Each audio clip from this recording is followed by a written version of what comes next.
Karena sebaik-baik penolong adalah Allah. Hasbunallahu wa ni'mal wakil, kita baca terus itu. Hasbunallahu wa ni'mal wakil, sebaik-baik penolong adalah Allah. Yang kalau misalkan ribuan orang nolongin kita, tetap Allahnya gak ridho, celaka kita. Makanya saat kita kurang suka dengan sikapnya atau dengan tingkahnya suami, sampaikan juga sama suami. Gak senangnya di mana ya. Terus kalau memang udah disampaikan, minta sama Allah. Kalau memang belum berubah juga, minta sama Allah. Kenapa sama Allah? Karena Allah yang menciptakan suami kita, Allah yang paling pintar bisa membolak-balikan hati kita, ya, hati suami kita. Hati kita aja kita nggak bisa kontrol ya. Kalau emang udah nggak suka sama orang, kadang mau begitu aja ya, yang namanya manusia. Mintanya sama Allah, lembutkan hatinya. Dan harus dilihat juga bahwa suami itu arijalu qawwamuna 'ala nisa, katanya. Pelindung, suami itu pelindung kita, di atas kita. Terus suami itu adalah imam kita. Nah, saat kita menyampaikan sesuatu kepada imam kita, jangan seperti menasehati. Kenapa? Karena saya tanya ya sama suami, baiknya gimana sih kalau nyampein ke Abi ada salahnya, terus kata Abi, jangan dinasehatin, kalau bisa ngobrol aja, katanya gitu. Jadi ajakin ngobrol dalam keadaan perutnya kenyang. Kalau kita mau ngobrol sesuatu nih, perutnya kenyangin dulu, senengin dulu, baru ngobrol. Bilang, ya aku capek loh seharian di rumah ngurusin anak, apalagi jemuran gak kering-kering, udah pusing hujan-hujan, cucian numpuk, apalagi peristaan, terus besok masak apa, dia capek, ayo pulang gak bantuin. Ayo siapa? Boleh gak ya? Bantuin sedikit, ngobrol aja, ngobrol, jangan udah pulang main handphone aja, bantuin kagak, itu terus panjang begitu. Jangan sampai begitu ya Bu ya, sampaikan dengan baik, insya Allah suami pun akan ngerti saat kita mau bicara dengan baik, kita sampaikan dengan baik ya. Sampai mana tadi jadi lupa. Iya, tadi yang ketiga yaitu menjaga aib. Iya, jadi jangan menyebarkan aurat keluarga. Itu adalah salah satu cara menjaga kehormatan atau kemaluan kita dari hal-hal yang haram. Lalu yang keempat adalah taat pada suami. Nah, ini taat pada suami paling susah.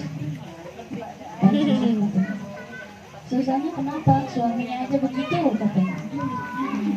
Tapi kita harus balik lagi bahwa surganya kita itu setelah nikah adalah suami. Saat kita belum menikah, surga kita ada di telapak kaki ibu. Tapi saat kita sudah nikah, surga kita itu ada di suami. Bahkan ada satu riwayat Rasulullah yang mengatakan bahwa saking perlunya kita taat pada suami. Istri pindah. Jika suaminya nggak ngizinin, jika saya harus memilih siapa manusia yang harus disembah oleh manusia lainnya adalah suami dan istri. Saking kita harus taatnya kepada suami. Tapi lihat juga suaminya harus suami yang soleh, taatnya sama suami yang soleh. Kalau suami minta misalkan ini, Ma, aku lebih suka mama pakainya baju yang pendek-pendek aja, nggak apa-apa, turutin selama di dalam rumah. Tapi kalau mintanya buat keluar rumah,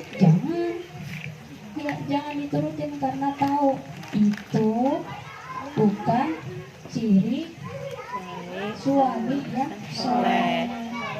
Pasti suami yang soleh tidak menginginkan hal yang demikian. Nih, kalau perempuan itu keluar tanpa rias yang wajah, pakai daster kebanggaannya yang bolong-bolong gitu, keluar begitu aja, pasti setan itu keluar ngikutin. Dibuatlah dia cantik di mata lawan jenisnya. Dengan begitu aja. Makanya saat keluar kita harus menutup aurat, bukan untuk merendahkan, tapi untuk malah menjaga wanita Jadi yang auratnya masih kebuka kalau keluar gitu, ke depan doang. Jadi memang nggak ada mata yang ngeliat. Kalau GSI pas awal-awal mungkin yang dilihat satu gang itu cuma satu orang gitu, kita bilang nggak apa-apa.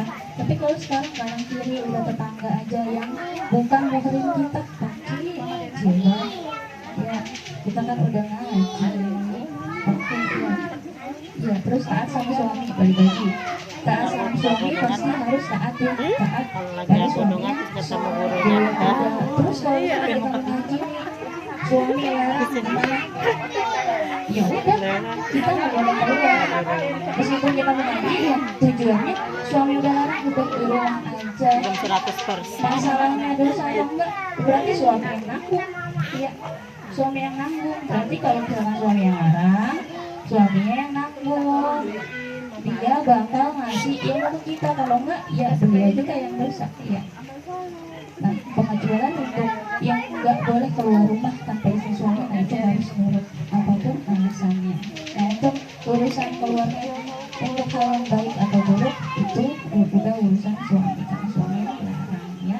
Jadi tadi balik lagi, kalau kita mau masuk surga dari pintu mana aja, yang pertama adalah sholat 5 waktu, kemudian Puasa Ramadan, kemudian Menjaga kehormatan. yang terakhir adalah taat pada pada suami yang suami.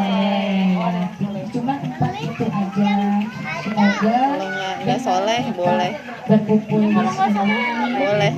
Dengan kita tahu yang tadi. Kalau kita namanya bisa soleh, menjadi pribadi nggak soleh.